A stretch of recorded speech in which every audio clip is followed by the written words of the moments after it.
여러분 안녕하세요. 오늘도 투더 골드문 시작해 보겠습니다. 오늘 비트코인 정말 많이 5% 넘게 상승 보여주고 있는데 이게 어떻게 된 일인지 오늘 한수님과 필승님 두 전문가님과 함께 했습니다. 오늘 나눠봤던 얘기 암호화폐 이슈들로 미래를 그려보기에 대해서 얘기 나눠봤고요. 시작하겠습니다. 첫 번째로 필승님께서 러시아에 동원령이 선포되었다라고 말씀 주셨습니다. 러시아에서 지금 뭐 어떻게 보면은 전쟁 관련해서 지금 살짝 잠잠해진 모습이지만 이렇게 지금 국민들을 동원까지 하면서 좀 옥죄고 있는 것 같아요. 어떻게든 좀 승기를 잡으려고 발악 아닌 발악을 하고 있는 것 같은데 지금 러시아 측에서는 어떻게 보면 국민한테도 좀 신의를 질 만한 이런 사안이 아닐까. 동원령 원하지도 않는데 지금 만약에 이 군대에 동원이 안 된다면 난 그러면은 감옥에 가야 된다라고 하는 실정이기 때문에 지금 계속해서 국민들의 좀 이유들을 없애고 있는 것 같습니다. 자기가 싸워야 할 이유도 모르면서 러시아 국민들은 좀 징집이 될 것 같아서 좀 극으로 상황이 치닫는 것 같은데요. 지금 러시아의 자원을 사용하지 않겠다라고 하면서 미국에서도 지금 제재를 가하고 있기 때문에 지금 장기적으로 봤을 때 전쟁이 빨리 종결이 되지 않으면 손익분기점이 좋지 않다고 합니다. 따라서 아직까지도 계속해서 지금 러시아가 불리한 상황인데 이게 계속해서 이어질 것 같다. 지표상으로 봤을 때 국방력은 좋을지 몰라도 지금 우크라이나가 어쨌든 잘 버텨주고 있기 때문에 이 부분도 뭐 러시아가 계속해서 뭐 이기고 뭐 이렇게 할 수 있는 상황이 아닌 것 같습니다.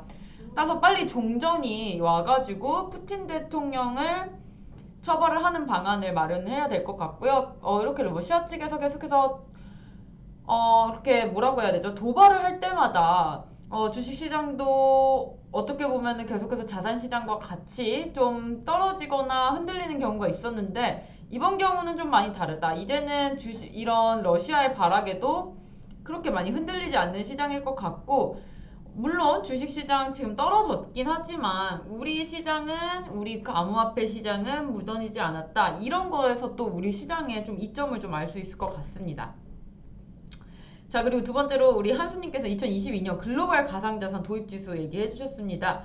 지금 크립토 윈터임에도 불구하고 베트남은 이 도입지수가 1위로 등극을 했고요. 지금 한국은 23위 정도 된다고 합니다. 지금 신흥국 위주로, 개도국 위주로 좀 이렇게 글로벌 가상자산 암호화폐를 좀 도입을 하고 있는 것 같은데 달러가 계속해서 오르고 있고 달러의 중요성이 높아질수록 다른 화폐들의 가치가 많이 떨어지고 있습니다. 따라서 탈달러를 하기 위해서 자금이 많이 부족하거나 강대국이 아닌 나라들은 어떻게 보면 암호화폐가 돌파구가 되어서 이쪽으로 좀 발전할 가능성이 있다고 봅니다.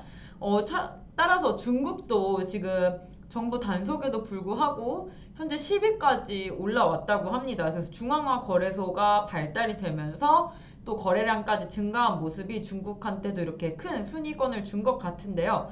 지금 가상자산이 어떻게 보면 우리 미래의 먹거리라고 말할 수도 있을 정도로 한수님께서 굉장히 중요하다고 말씀하셨으니까요. 우리나라 물론 23위이고 지금 막 개발을 하고 있고 많은 도입이 일어나고 있지만 아직은 우리도 따라가려면 좀 멀었다라는 말씀까지 주셨어요.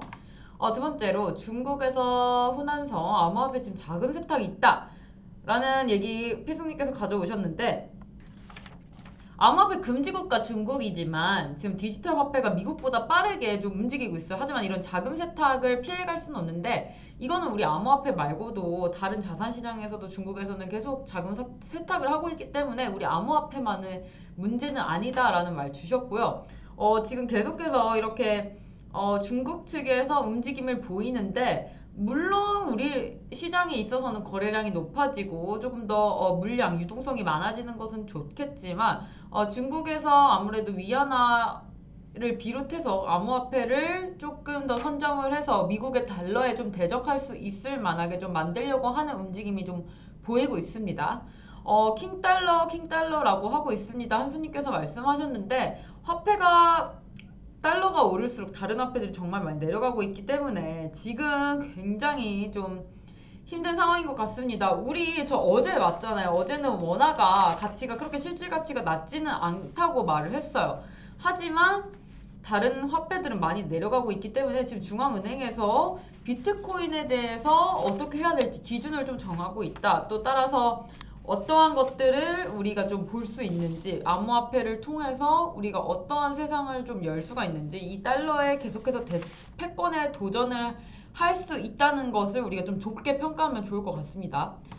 세 번째로 9월에 기대 인플레가 4.2% 나왔습니다. 한국은행에서 공개를 했는데 지금 2달 연속 기대 인플레이션 하락이 나오면서 인플레가 미국처럼 똑같이 좀 피크아웃이 됐다라는 움직임 보여지고 있어요. 사실상 이렇게 피크아웃이 된 거에 비하면 우리나라가 지금 환율 방어를 많이 못 해주고 있어요. 지금 인플레는 잡혔을진 몰라도 금리가 많이 달라지면서 금리 인상에 좀 주목을 해야 될 것 같은데 미국에서 11월에도 0.75를 올린다면 우리나라도 정말 큰 스텝으로 계속해서 빅스텝 이상으로 나갈 수가 있겠습니다.